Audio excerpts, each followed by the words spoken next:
सभी को नमस्कार। मंत्र ब्राह्मणयोर वेद नाम धेयम। सायण ने वेद का यह लक्षण किया है। मंत्र और ब्राह्मण इन दो को मिलाकर के वेद कहलाता है। मंत्रात्मक भाग होता है और ब्राह्मण मंत्रों की व्याख्यात्मक भाग है। ये दोनों ही वेद मिलाकर के कहे जाते हैं। यह सर्वस्वीकृत लक्षण माना जाता है परंपरा में मंत्र का। पर अलग अलग संदर्भों में मंत्र शब्द अलग अलग अर्थ देता है।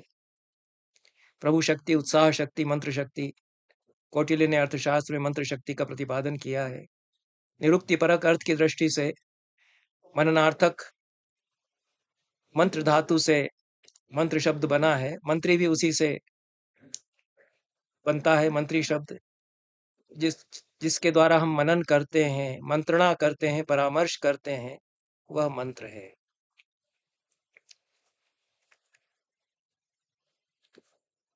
ऋग्वेद की जो ऋचाएं हैं वो ऋग्वेद के सारे मंत्र हैं। उन्हीं ऋचाओं को जब गाया जाता है तो सामवेद में साम वे कहलाते हैं, वही मंत्र साम कहे जाते हैं। और शेष है यजुष शब्द, यह यजुष का लक्षण है। शेष जो मंत्र बचे रहते हैं जिनका कि विनियोग कर्मकांड में विशेष रूप से होता है, उनके लिए यजुष शब्द का प्रयोग किया जाता है। इस प्रकार से ऋग, साम और यजुष, इन तीन प्रकार के मंत्रों से वेद संहिताएं निर्मित हुई और अवशिष्ट भाग फिर चतुर्थ संहिता अथर्ववेद संहिता में संकलित हुआ। किसी भी अनुष्ठान में विनियुक्त होने वाले छंदोबद्ध वर्णों को मंत्र कहा जाता है। एक अक्षर से लगाकर 26 अक्षरों तक के मंत्र वैदिक साहित्य में, वैदिक वाङ्मय में पिंगल ने बतलाए।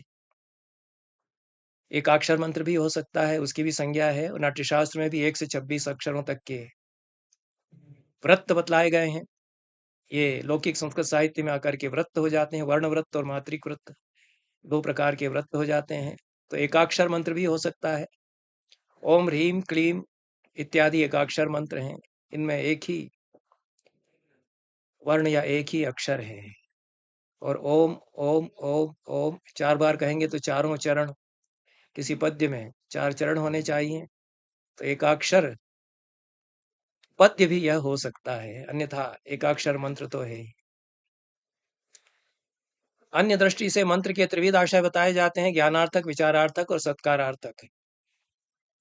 ये आर्य समाज की परंपरा में इस प्रकार का विचार किया जाता है जिससे ईश्वर के आदेश का ज्ञान हो, वह मंत्र है, ऐसा वहां लक्षण किया गया। मन्यते ज्ञायते ईश्वरादेशो येन, और जिसके द्वारा ईश्वरादेश पर विचार किया जाए वह भी मंत्र हो जाता है। मन्यते विचार्यते ईश्वरादेशो येन, और जिसके द्वारा देवता का आवाहन या सत्कार किया जाए वह भी मंत्र कहा जाता है। मन्यते सत्क्रियते देवता विशेषो येन।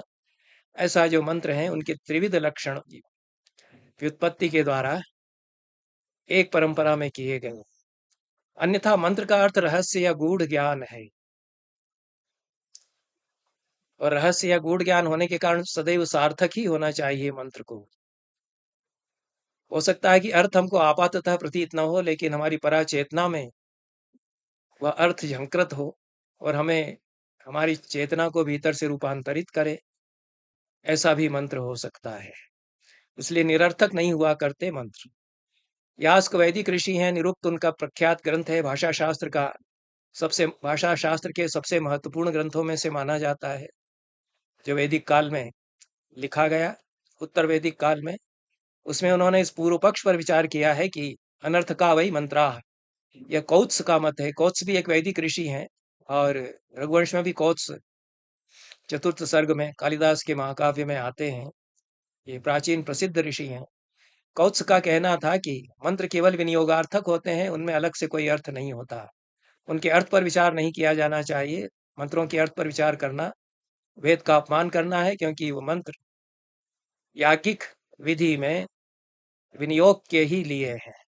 इसलिए उनके अर्थ पर विचार किए बिना इस पूर्व पक्ष पर बहुत विस्तार से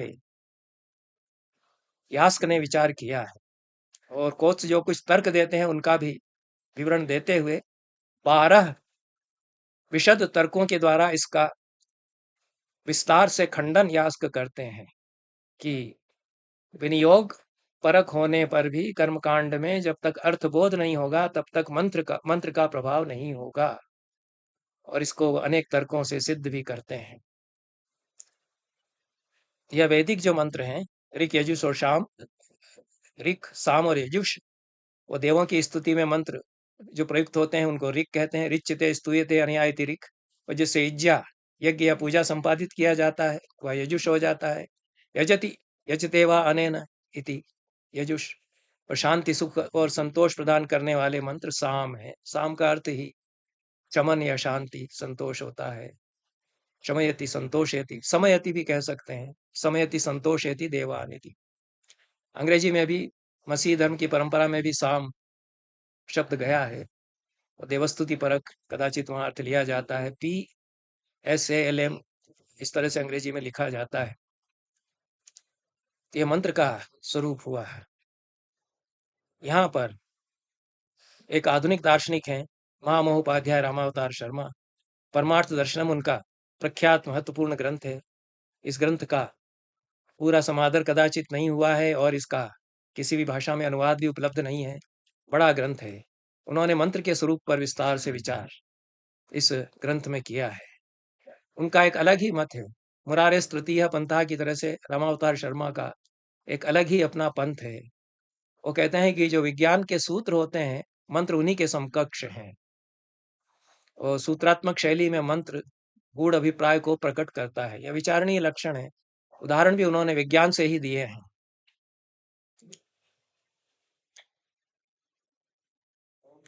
और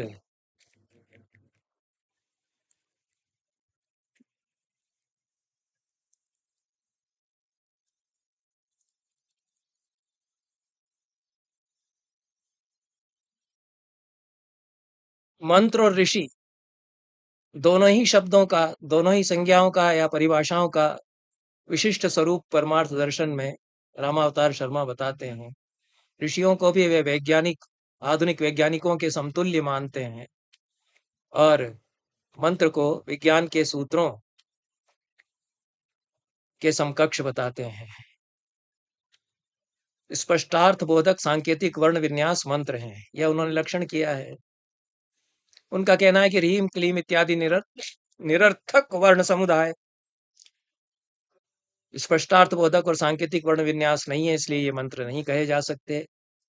रसायन शास्त्र के सूत्र जो अपनी भाषा में वो कहते हैं कि जा बराबर हा स्क्वायर आ, यह पानी की प्राप्ति का सूत्र है। रसायन शास्त्र में हमको बताया जाता है H2 + O2 = ट्वाइस H2O, इस प्रकार का यह सूत्र है। यह स्पष्टार्थ बोधक सांकेतिक वर्ण विन्यास है, यह मंत्र कहा जाएगा। मंत्र जाप के लिए नहीं होते, पाठ के लिए नहीं होते हैं। उनकी कुंजी होती है, उस कुंजी को खोलकर उसमें निहित अर्थ के अनुसार अनुष्ठान किया जाए। आपको पानी बनाना है तो 2 अणु हाइड्रोजन के, 2 अणु ऑक्सीजन के मिला करके और 2 अणु पानी के बन जाएंगे। यह उसका अनुष्ठान करना पड़ेगा।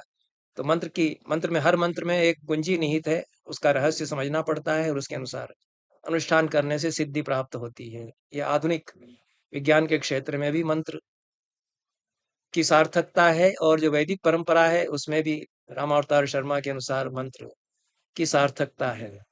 और सिद्धि कैसे प्राप्त होती है? संस्कृत मन में संकल्प धारण करने से सिद्धि प्राप्त होगी। यह तो उचित बात ही है। इस तरह मंत्र अनुष्ठान और सिद्धि के अर्थ आधुनिक विज्ञान की तकनीकों की दृष्टि से नई अर्थवत्ता प्राप्त करते हैं महोपाध्याय रामावतार शर्मा के दर्शन में। वैदिक परंपरा में मंत्र के विमर्श की लंबी विमर्श यात्रा है और ऋषियों को मंत्रों के दृष्टा माना गया, कर्ता नहीं माना गया। पर व्यवहार में ऋषियों को वैदिक साहित्य में ही मंत्रकृत या मंत्र रचने वाला भी कहा गया है। और सायण का इसकी व्याख्या में कहना है कि मंत्रकृत में क्री धातु वास्तव में देखने के अर्थ में है, करने के अर्थ में नहीं है। ऋषि दर्शनात् ऋषयो मंत्र दृष्टारः, यह ऋषि का लक्षण उन्होंने किया। और मंत्र का और ऋषि का क्या संबंध है कि मंत्र का साक्षात्कार जो करता है वह ऋषि होता है। ऋषियों ने दिव्य ज्ञान स्वरूप मंत्रों का साक्षात्कार किया, इस दृष्टि से उन्हें लक्षणा से मंत्रों का निर्माता भी लाक्षणिक अर्थ में कह सकते हैं।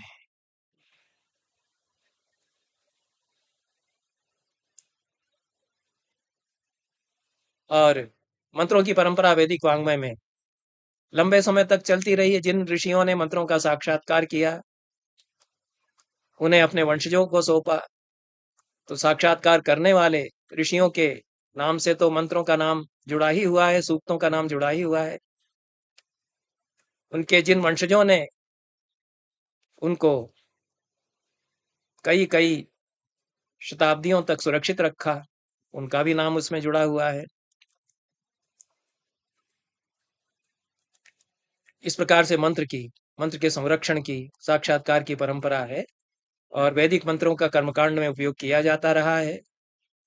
मंत्रों सहित श्रोत्याग का अनुष्ठान कराने वाले पुरोहित को ऋत्विक कहा जाता है। ऋत्विक होता, उद्गाता, अध्वर्यु और ब्रह्मा, ये 4 प्रकार के होते हैं। होता यज्ञ में देवों का आवाहन करता है। उद्गाता ऋचाओं का गान करके देवों को प्रसन्न करता है। अध्वर्यु यज्ञ के अनुष्ठान विधि को संपादित करता है। ब्रह्मा याज्ञिक अनुष्ठान का निरीक्षण करता है।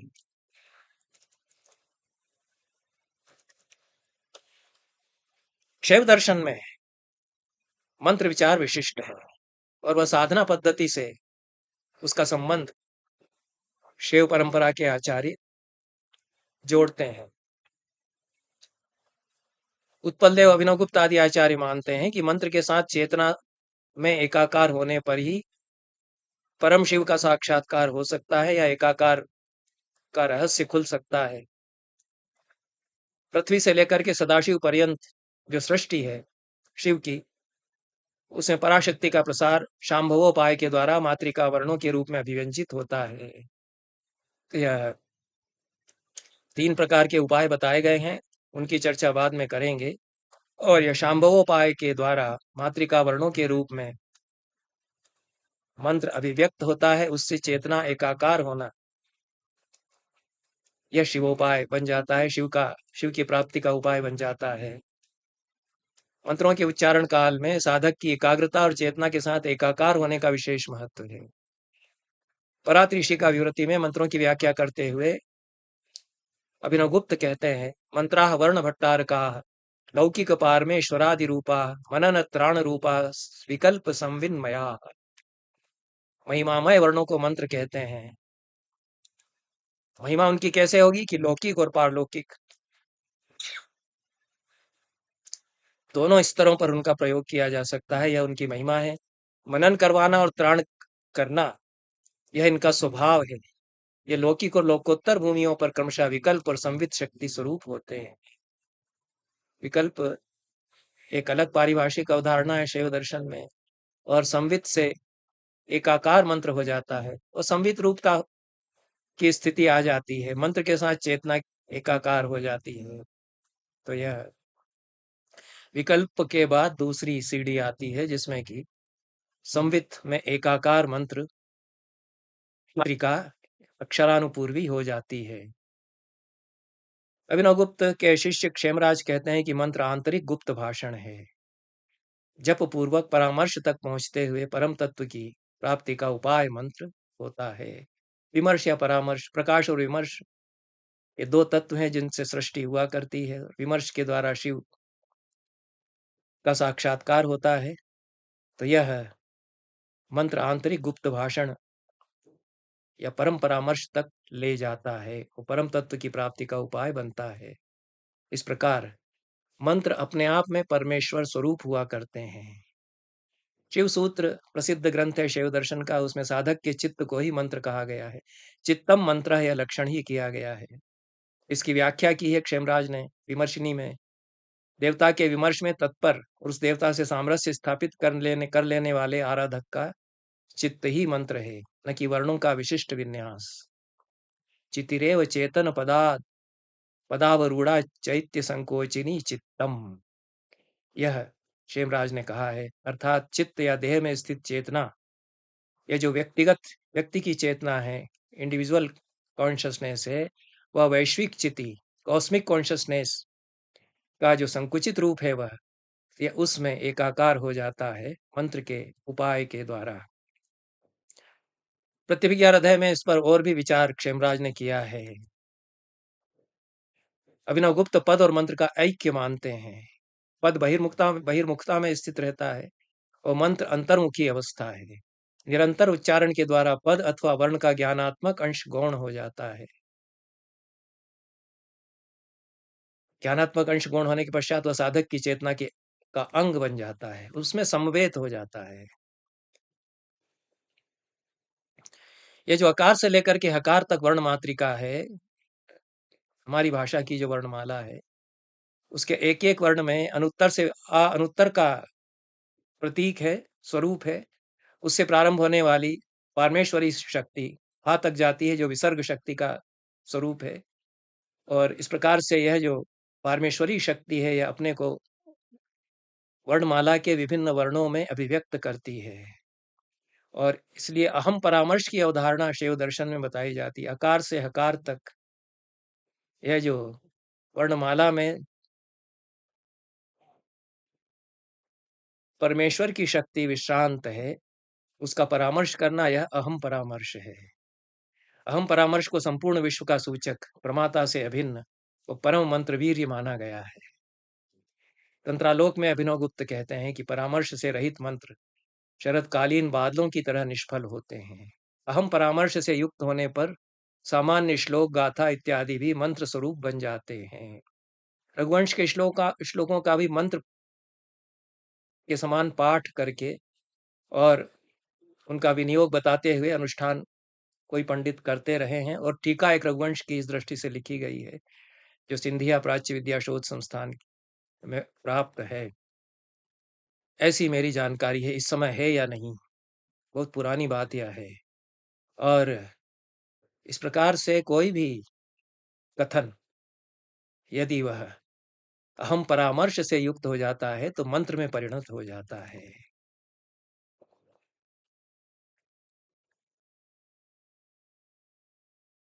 ये जो मैंने अभी उपाय की बात की है, और मंत्रों के साथ उपाय का संबंध है। मंत्रों के द्वारा परम तत्व से एकाकार साधक होता है, उसमें समाविष्ट होता है। इसके साथ 3 उपायों का अनुष्ठान वह करता है, आणवोपाय, शाक्तोपाय और शांभवोपाय। तीनों का अंतिम लक्ष्य एक ही है, शिव से सायुज्य। पर स्तर इनके अलग-अलग हैं। आणवोपाय देह के स्तर पर अनुष्ठित होता है, शाक्तोपाय चित्त के स्तर पर और शांभवोपाय चेतना के स्तर पर प्रवर्तित होता है। आणवोपाय चूंकि देह के स्तर पर अनुष्ठित होता है, प्रवर्तित होता है, इसलिए उसमें उच्चारण, ध्यान, वर्ण इनका महत्व है। 5 साधन उसके माने गए। मंत्रों का इसमें 5 विधियों से प्रयोग किया जाता है: उच्चार, करण, ध्यान, वर्ण तथा स्थान प्रकल्पन। इन सब में ध्यान सर्वोच्च स्थिति है। ध्यान सर्वात्मक प्रकाश तत्व का सर्वात्म रूप में साक्षात्कार है। और आणवोपाय के पश्चात शाक्तोपाय आता है। आणवोपाय की विश्रांति शाक्तोपाय में और शाक्तोपाय की विश्रांति परिणति शांभवोपाय में होती है। शाक्तोपाय में केवल चित्त और चित्त का कार्य शेष रहता है। इससे आगे शांभवोपाय है, उसमें चित्त भी नहीं रहता है, केवल शिव सायुज्य रहता है। तीनों ही उपायों का ध्येय एक ही है, शिव सायुज्य के माध्यम बनते हैं, लेकिन वे एक के बाद एक अनुष्ठित किए जाते हैं। इस चर्चा को आगे फिर कभी ले जाने का प्रयास करेंगे। सभी को धन्यवाद। नमस्कार।